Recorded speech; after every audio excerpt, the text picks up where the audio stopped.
Hello and welcome to Take Me Home, the podcast offering a social democratic alternative for the politically homeless. My name is Sebastian Moore. And I'm Hilary.salt. And we've just done a take and we realised we had the setup all wrong, so we're going to go again. Yeah. And we're just starting to talk about Makerfield. Yeah. The by-election that's happening at the moment. You said you haven't been paying too much attention to it. No. But there's been some polling out, hasn't there? Yeah, so the polling that I saw, and I don't think this is a brilliant, this is a massively accurate way of telling who people are going to vote for, but it gives us some indication. And the polling I saw was that Labour, Andy Burnham, was on 43%, Reform on 40%, and then in third place, quite interestingly, Restore on 7%. Restore Britain, that party of Rupert Lowe's that we've talked about before on the podcast. Yeah. This has angered a lot of people in Reform, and a lot of the media are saying that Restore are potentially going to win this election for Andy Burnham. I really dislike this argument because I think, well, if you're in Reform, if you're campaigning for Reform and you're making that argument, I'd say, well, just do a better job and win those people over. Yeah. Because people aren't stupid. They know that. If there's 7% of people that are voting Restore know that potentially Andy Burnham could get in, they're willing to do that. Why are they willing to do that? You know, why has your movement not managed to win them over so far? That's the question you should be asking yourself. But slightly more interestingly is that on the day of recording, there's going to be a BBC Question Time debate with 5 parties. It's at Winstanley College, isn't it? Is that right? Yeah, which is where my sister used to work. Very good. And where we've done debating matters competitions there. Right. They've had a very good team, Winstanley College, in the past. Very good. The local links. Yeah. So 5 parties have been invited. Reform, Labour, the Tories, the Lib Dems and the Greens. So 3 parties that are polling below Restore have been invited. In the polling below Restore in that constituency. Yes, exactly, yeah. And I think this is shocking because I understand that the difficulty, there are 14 candidates in this by-election, the difficulty of can we interview and can we put a debate on with all of them? I think as a real fundamentalist Democrat, you should. You know, those are the 14 that are entering. You should put it on. And I'd love to see, you know, this is the potential of where we could go with our politics. You could have like a semi-finals and a final debate. Wow. Right? Have 7 in each and allow people to vote for the people they want to see in. And if someone's brilliant on the debate stage, they might get voted onto that, you know, that final. That's just a random thought I had literally in this second. But I wanted to say that I feel sympathy for Restore, a party with whom I disagree with on so many things. But I think it's really unfair considering that they have done an amazing job to be polling on 7%. As a party that is 3-4 months old, and for them to be just blocked from actually having their voice heard, and 7% of the public in Makerfield, the voting public, want to vote for them. That suggests that there is enough interest for the constituents of Makerfield to actually hear what they have to say. Yeah. So I think that's really, really annoying, and it's sort of typical of the BBC, and it's kind of where our politics has gone, that the BBC have this idea of, we can only invite people that have got an MP or have done well at the last election. Well, what happens is that means you only get the parties that have done well previously, and if we're not happy with the parties, as so many people are, it doesn't allow new parties, particularly like ours, the SDP, and parties like Restore to actually get a foothold, and why it's so important, I think, for new parties to create their own media ecosystem. Yes, yeah. Probably a good challenge for the people of Makerfield to organise some hustings and get to hear from all the candidates. Yeah, exactly. That's an interesting thing, I think, being involved in politics. I didn't realise that hustings were just organised locally by voters. Absolutely. There's no mechanism for that. It is literally just people saying, we're going to hold a hustings, would you come? Yeah And it's been brilliant, the ones we've done where we've been invited. Yes. And I'm really grateful to the people that have taken the time to put those on, because it's given the voters a chance to hear from the candidates in a room, which is there's no alternative for that in my book. Exactly, yeah. And you get to see the proper whites of their eyes Right. in the real world, don't you? In a crowded meeting room or a church hall or something like that. Yeah, exactly. Yeah, so I people of Makerfield, organise some hustings, I would say. Show the BBC how it's done. Exactly. Okay, today we're going to do a bit of a shorter episode than last time. Yeah, football-tastic episode. Yeah, we're going to have a bit of a World Cup theme, because we are currently a week away from the first game of the World Cup. Do you know what? Yes. Do you know what the first game is? Oh, I don't know actually. It's No. Incredibly, I'm 30 years old, so I haven't got a massive wealth of experience when it comes to World Cups. My first one was 2002. First one I can really remember. But incredibly, it's my favourite first game of any World Cup. 2010 World Cup in South Africa, was South Africa were at home to Mexico. And it's a repeat of that. We've got Mexico-South Africa because it's being hosted in Mexico. Okay. So it's a weird sort of like little quirk of footballing history that's going to be repeated. In that game, I remember rushing home from school, turning the TV on, and it was 0-0. And Shabalala was running down the pitch, the South African forward, and smashed it into the top corner. And I remember the commentator saying, Shabalala, and like screaming. And it was so, for me, it's like the World Cup, sometimes it takes a while to get into it. You need a couple of games. But that game, I was just like, right, I'm in. And I loved that World Cup. So I'm hoping for an exciting opener next week. So they're kind of late evening, aren't they, here? It'll be late evening here when they kick off, like 9 o'clock, I think. Time. Yeah, so the tournament's being hosted in Canada, US and Mexico. Yep. Little side note, I'm a big fan of solo countries hosting. And I get that some countries don't have the infrastructure to host on their own, but I love that. Like the South Africa had a culture to it. Yeah. Brazil in 2014. I don't like this business of multiple countries hosting together. No. It's like a multi-centre holiday, isn't it? yeah, exactly right. You never quite settle down. Mm-hmm. Yeah. But most of the games will be in America, in the US, and because of they're happening in the Western Hemisphere, it does mean they'll be later for us in Europe. Interestingly, England have done quite well with they're in Group L, and they've got fairly good kickoff times. So we're at 9 and 10 p.m. Whereas Scotland are much later, like 11 and 2, I think. Oh, right. Yeah, Scotland fans not so happy. No. But they're happy to qualify, though. That's true, yeah. And Wales and Northern Ireland only just missed out as well, didn't they? Exactly, Could have been all 4, but not to be. 48 teams, though, this year. Yes. So, expanded. Yes, I'm also not very happy about that. Are you not? Okay. I'm realising like I'm a grumpy old man. I'm a purist when it comes to 32 teams in the World Cup, 16 teams in the Euros, because it's multiples of 4. Yeah. So it works. Or no, multiples of. It's not that, is it? It's doubles. I don't know how to. Yeah. What the mathematical term for that would be. Yeah. Where you can. Whereas this, what happens is first and second will get through from the groups, and then the top 8 third place teams out of the 12 groups.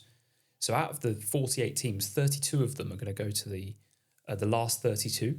Okay. So there's an extra game. So that's like the normal World Cup starts there. Exactly, almost, and then we'll be knockout from there. Yeah. I mean, it's an extra game, so I'm not complaining about that too much. But yeah, 48 teams in it. Okay. Who's your favourite? Who you picking? To win? Yeah. Or who do I want to win? Well, I hope you want England to win. I do. I'm not going to ask you. Okay. Who do you think will win? Spain, maybe. Yeah, I think Spain's a good shout. Yeah.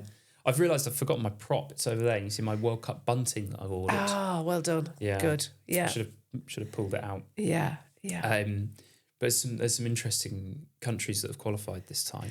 It's odd though, because sometimes there's a bit more of a home advantage, isn't there? So you'd think that maybe somebody from that side of the world might have a better chance, but I don't know. Yeah, I did look at Bet365. Okay, who's the Other betting stations are who are the available. favourites? They had France and Spain. France and Spain make Joint sense. favourites. Yeah. Yeah, I think there's going to be... I think it's a really interesting year in terms of there are a lot of teams that can compete and a lot of teams that I think will be interesting. Like Netherlands, for example, I think are, like that they'll be a really good team to watch. They're always my second international team. Okay. So I've got some family in the Netherlands and I love the Netherlands. brilliant kit, Yes. bright orange. Yeah. Yeah. So they'd be my sort of my dark horse, maybe, if you can call them that. Yeah. You're not putting money on Scotland? No. Okay. No, probably not.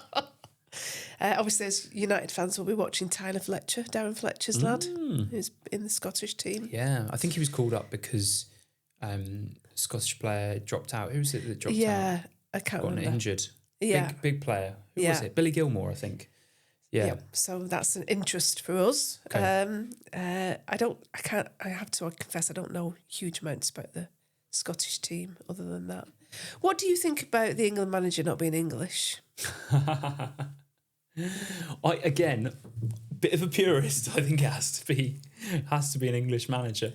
I've always thought it's weird how international football, you have the players have to be the nationality of that country, then the manager is a completely different nationality. I remember growing up with Sven Göran Eriksson and thinking, this is a bit strange. Why is he not English?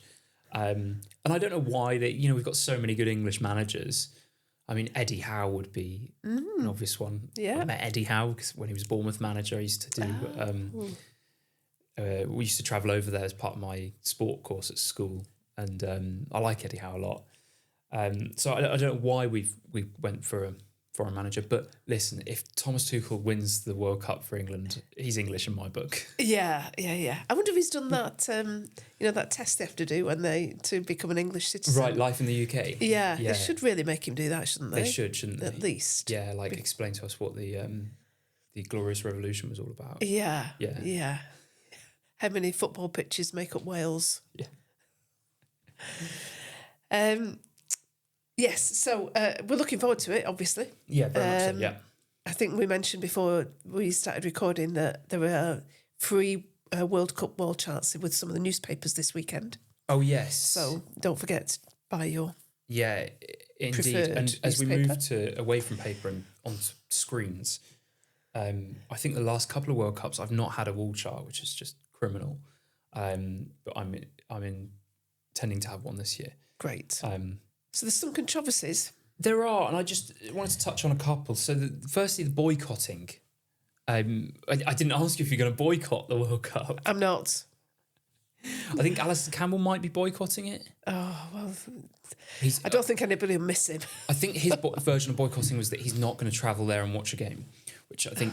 Well, I'm not going to travel there and watch a game either, to be fair. Most of the world can't justify it because it's incredibly expensive, which we'll get onto. I've invited a few friends to watch the first game, and one of my friends texted me and said, "Oh, no, I'm boycotting this year." And I thought, what? And I think his reason was that FIFA are corrupt, but a lot of people will be boycotting or vocalising that they will be boycotting because of Donald Trump and because of Iran. I don't know. What's your view on boycotts just in general? Because... I don't like them. I don't think they really do change anything. I think it's just a bit of a virtue signalling thing. I mean, there's still a view, I think, amongst a lot of liberals in the West that they brought down the South African apartheid regime by not buying oranges, when actually it was the working people and the ordinary people of South Africa who brought down that regime. Mm-hmm. So no, I'm not one for boycotting, really. Okay. If you are boycotting the World Cup, of course, do let us know and tell us your reasons why and see if perhaps you can convince us we're wrong. But then I wanted to get onto more just the some of the problems around we might call the accessibility of the World Cup. Okay. Because I'm a big believer that we should allow as many people to be able to access it and to watch a game as possible. And you'd think with a 48 team World Cup with far, far more games, you would be able to create a World Cup that was more inclusive, truly inclusive, not just using that word in its sort of modern meaning. But the tickets are extortionate, as a lot of people have already talked about. Now, the group game tickets... I think the very cheapest that you could find is about $120, but mostly the group game tickets are between $400 and $600. Per person? Yes, per person. And in Qatar, that was this is sort of like the top standard price, I suppose, like so the very sort of standard, not no fancy seats or anything. In Qatar, that was about $200, so it's a lot more than Qatar. And of course, Qatar was talked about as being quite an expensive World Cup to attend, particularly with flights and accommodation, of course. And then the final, that goes up to $6,000. Oh. It's really quite incredible. Now, interestingly, in the political lens, and obviously it's a political podcast, so we would see this side of it. There has been some pushback from FIFA towards America, towards the US. I guess it's the US footballing governing body that organises it, about ticket pricing. And even more interestingly, Zoran Mamdani has been really campaigning on this. And this is part of like what we can see maybe with the trend of the populist left. And it is popular to be campaigning and pushing back on some of these things. So he's one. I think this is him. I'm pretty sure I saw that he had lobbied to have cheaper tickets, and they've agreed to release a certain number. I think maybe 1,000 tickets at $50, and that's for lower income people in New York to go and watch a game at the ones that are in. I was going to say in New York, technically in New Jersey, but the closest stadium to New York City. And are the ticket prices as high in Mexico and Canada, or is it just America? The US has the highest. Right. I'm not sure what the prices are in Mexico and Canada, but I know the US ones are extortionate. But the thing that I wanted to really draw people's attention to, though, is this sort of online argument about MetLife Stadium. So the MetLife Stadium is in New Jersey. Okay. But it's billed as being New York. So you'll quite often see the venue for a game on the World Cup wall charts. It will say New York. So the final is in New York, and it's not. It's technically in New Jersey, which is just over the water, isn't it? It's just like, just over the water, but it's actually a long way. Okay. I was in New York last autumn, if you remember, and so I had a bit of a sort of it gives you an idea of the scale. I remember walking through Manhattan. I only walked. I walked from Brooklyn into Manhattan and then up to Central Park, and it took me about the whole day. It was remarkable how far it is. I just don't think I've got an idea of the scale of the place. I wanted to show you a picture of MetLife Stadium and compared, and I'll put this up on the video for those that are watching the podcast. This top image is MetLife Stadium in New Jersey, and the bottom one is Camp Nou in Barcelona. I lived very close to the stadium in Barcelona. And what you'll notice is the number of homes around the stadium. In Barcelona. And how little parking there is compared to the MetLife Stadium. MetLife Stadium being just surrounded by car parks. Just surrounded by car parks. Because some of the dialogue around this, particularly online, has been a case of the Europeans, let's say, getting upset with how far they would have to travel to one of these games. And Americans saying, well, of course the stadium can't be near the city because look how much space it takes up. And the Europeans pointing out that you wouldn't have to take up so much space if it was closer to the city because more people could walk and get public transport. And I think this is a really good example of a dividing line, not between the two sort of sides of politics, but between Americanisms and Europeanisms when it comes to the way we design our cities. And I actually think that there is a lot more that unites people, Europeans, on the right and left, and I'm including us in this as Europeans, than and then a lot more that unites Americans on the right and left. And it's been really interesting seeing that. Americans pushing back both on both sides of the spectrum. The Europeans have been saying things like, we could walk there. Why don't we just walk to the stadium? And Americans saying, no, you cannot. You can't do it. And I saw a YouTube video of a guy that runs there. He says, right, I'm going to run to the stadium. I think it takes him 3 hours to run there. So there is a train that goes from Penn Station in Manhattan. That train ticket, they've had to decrease the price off after there's been a bit of outrage about it. The ticket was $150 from Penn Station to the stadium, and they've had to slash the ticket price to $98. And did you say that that's not what the ticket price was like 2 weeks ago? No, the normal price is $12.90. Oh, So that would be an example of price gouging. that is price gouging on a mega scale. And interestingly, the public transport for the Qatar World Cup and for Russia in 2018 was free. Yeah. And when America put their bid in, and I'm saying America, I know some people have a problem with that, the USA, but Yeah. it's shorthand for the USA. When they put the bid in as part of this joint bid, they pledged to have free public transport. And then in 2023, they reneged on that. Poof. Same old Americans always cheating. That feels like a chant. We need to start off. Our American listenership has just died today. So a few things have been shared online. This is a very online story. I know it's not good to be just chronically online, but I found this quite an interesting dialogue that's happening on the internet. Someone shared an image that I'll flash up for anybody watching of a sign on the exit of a hotel in I don't know where it is exactly. I think New Jersey somewhere. Saying hotel guests attending events at MetLife Stadium cannot walk to the stadium and cannot walk back to the hotel from the stadium. It is illegal and dangerous to walk on the roadways surrounding the stadium. Please make the proper transportation arrangements. Thank you. So there's no pavement, sidewalk. Exactly. And I've heard this anecdotally from friends that have visited family in America, and they've said to them, I'm just nipping out to the shop. And they say, well, what do you think you're doing? I say, can I walk? And they say, no, you cannot walk. And I had this experience. I went to see a college football game that was just an amazing experience. I loved it. LSU, which is Louisiana State University in Baton Rouge. And I was staying just over the river. And I looked up, I walked from the stadium. I was walking back into the town. And I went a couple of miles walking.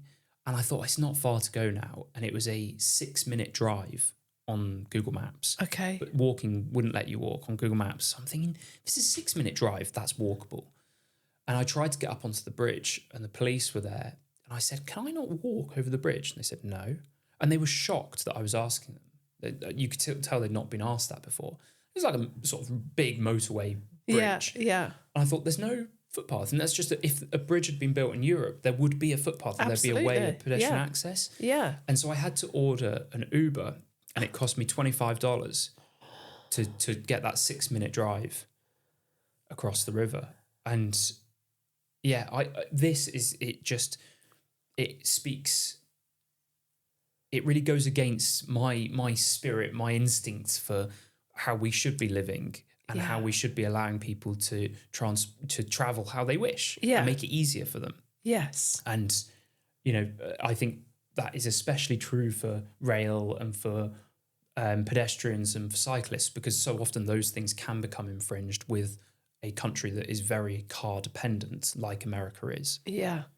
And it's in the UK, it's almost the opposite, isn't it? So in Trafford, we have this thing, I think it's called active cities, where they're trying to make you walk all the time. They want you to walk rather than use the car, but even rather than use public transport, they want people to walk places. And I mean, to some extent, I think exactly the same. It's none of their business. They should just give us the choices and then let us decide. But certainly banning walking feels like the wrong approach. The other thing on ticket prices was I saw an article that apparently they'd not sold a lot of tickets and they were now selling them through third-party discounting sites. Serves them right, I suppose, in some ways.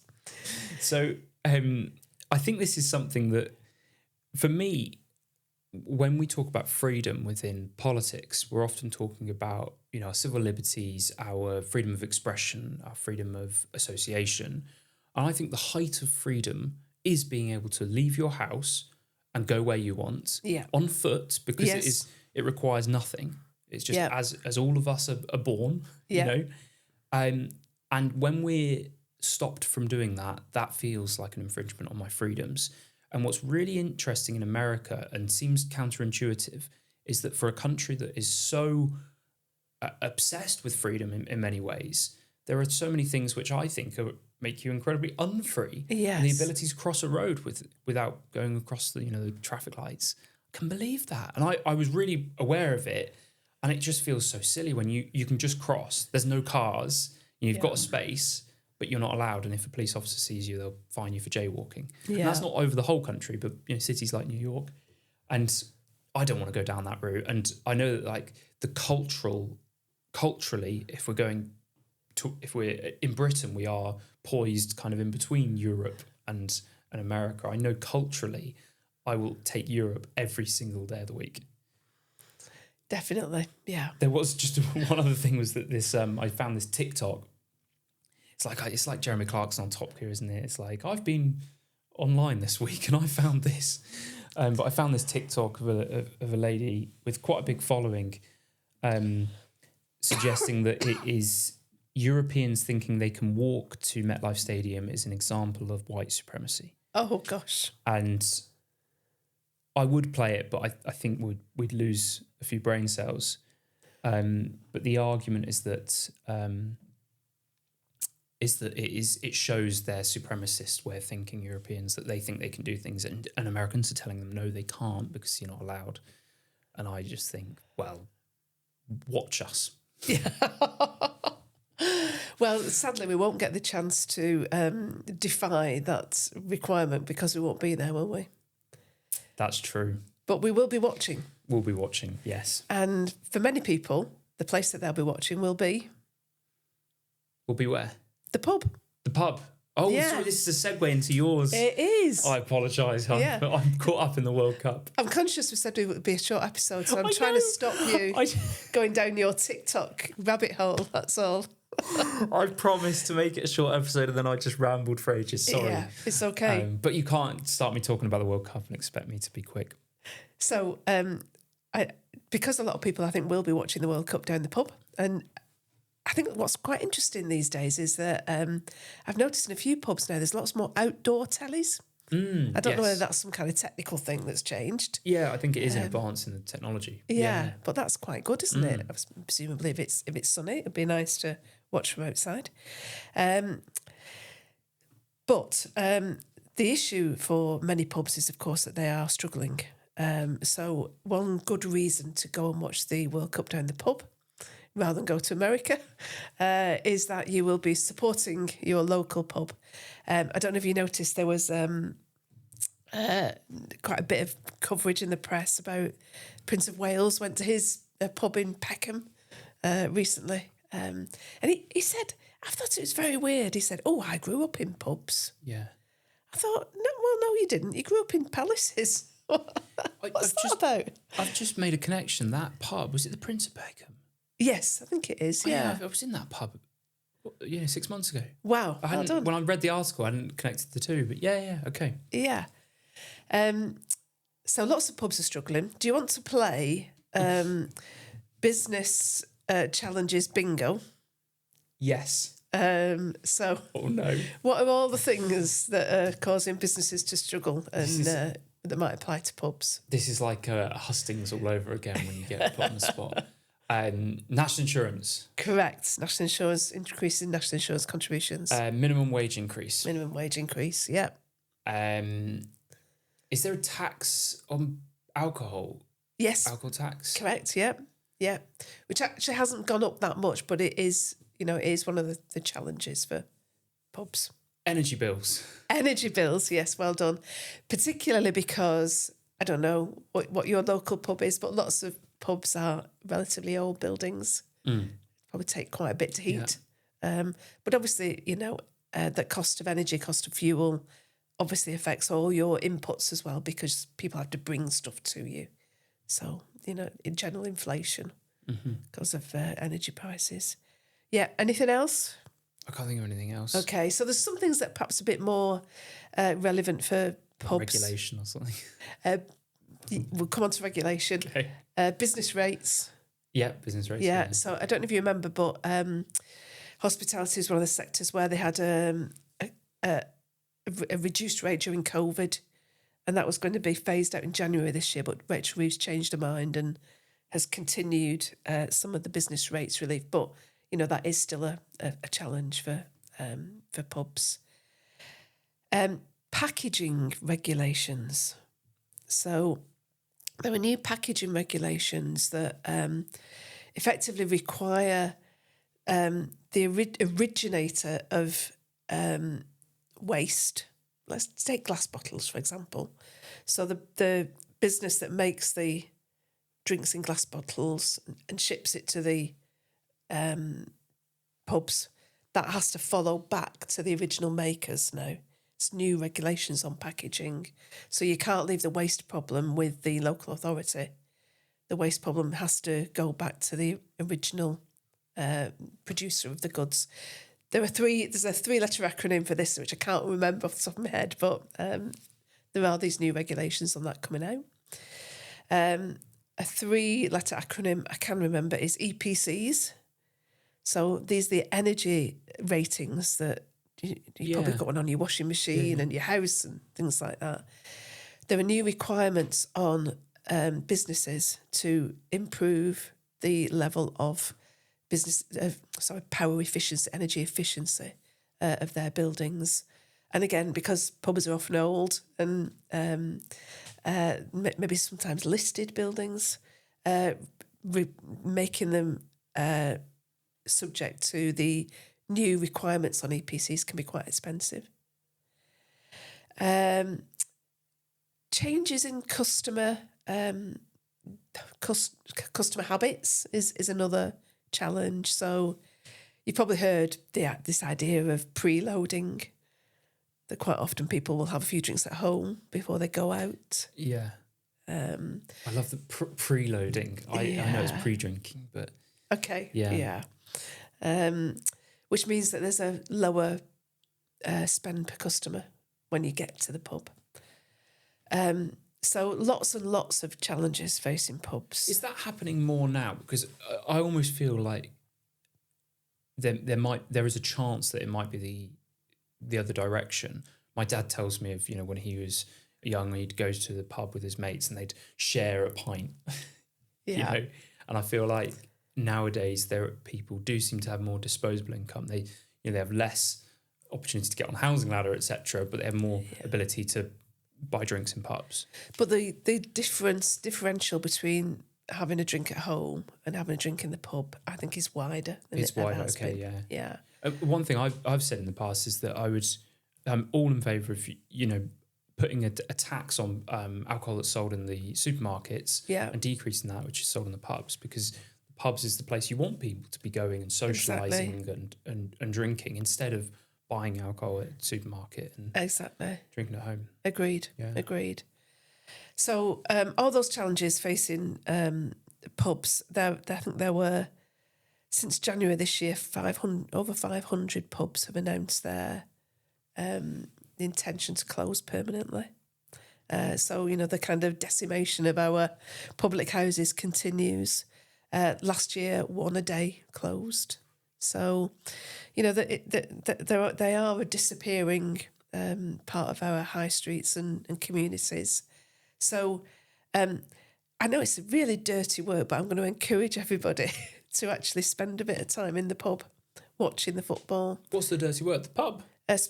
Dirty work, spending time in the pub, yeah. But somebody's got to do it, Oh, so it's dirty work. Yeah. I thought you said it's a dirty word. I see, yeah. Yeah, let's your country needs you. Your country needs you. And watch the football. Exactly, yeah. And don't necessarily support England. I think there's lots of people who might be supporting other countries down the pub as well. Scotland, for example. Or horrified. But yes, please do use this as a really good excuse and rationale to go and support your local hostelry. So I've kept my side of the bargain and made that short. You have, haven't you? I'm now even more ashamed of myself. It's okay. Right, shall we wish England every success? Yes, we will wish England every success. Yeah. What do you think? Do you think they've got a chance? Yeah, I think we can win it. Do you? Yeah. But I will be saying that until I'm an old man. Yeah. Yeah. I think it's about 6-1 at the moment. Odds you can get. Is that right? Yeah. It's not very generous odds, I don't think. I'm an eternal optimist, and I will always believe in England. Yes, good. Put your money where your mouth is then. I don't bet. Great. Okay, well, thanks everybody for listening. Hope you are going to enjoy the World Cup. Oh, I'll tell you what we haven't done. Favourite World Cup song? Oh, it's easy for me. Three Lions. Yeah, I used to play that every World Cup as a kid. Original. Yeah, of course. Yeah, which is now, I remember at the time it was 30 Years of Hurt. Now it's 60 Years of Hurt, isn't it? Which that doesn't quite add up to me. I suppose I'm 30 years old. Yeah, 60 Years of Hurt. Yeah. Yours? World in Motion. Yeah. Again, not really any discussion. It's very obvious that that's my favourite. Although I quite like Shakira. Gosh, Friday knows that we've overrun. Yeah, exactly. She's telling us to stop. Remind us. Yeah. Waka Waka. This time for Africa. For Africa. Yeah. Less patriotic that one, but yeah. So whatever you're going to listen to, please enjoy the World Cup, and we'll speak to you next week. Thanks for listening.